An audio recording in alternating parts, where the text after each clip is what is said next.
2020 ലോകകപ്പിന്റെ 9ാം പതിപ്പ് അമേരിക്കയിലെ ടെക്സസ് വേദിയായി. ആതിഥേയരായ അമേരിക്കയും കാനഡയും തമ്മിലാണ് ഉദ്ഘാടന മത്സരം. സംശയമില്ലാതെ പറയാം, വിജയം അമേരിക്കയ്ക്ക് തന്നെ. മത്സരം പൂർത്തിയായപ്പോൾ അങ്ങനെ തന്നെ സംഭവിച്ചു. കാനഡയ്ക്ക് 7 വിക്കറ്റിന്റെ തോൽവി. എന്നാൽ ഈ മത്സരം ചരിത്രത്തിന്റെ ഒരു ആവർത്തനമാണ്.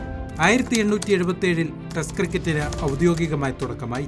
ഓസ്ട്രേലിയയും ഇംഗ്ലണ്ടും തമ്മിലായിരുന്നു ഈ മത്സരം. അതിന് കാരണമായത് മറ്റൊരു അന്താരാഷ്ട്ര മത്സരമാണ്.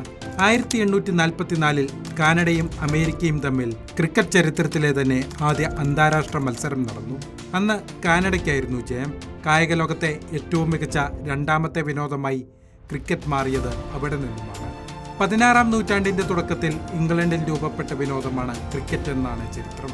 1877 ആദ്യ ടെസ്റ്റ് മത്സരം നടന്ന് 96 മത്സരങ്ങൾക്ക് ശേഷം ആദ്യ ഏകദിന മത്സരം.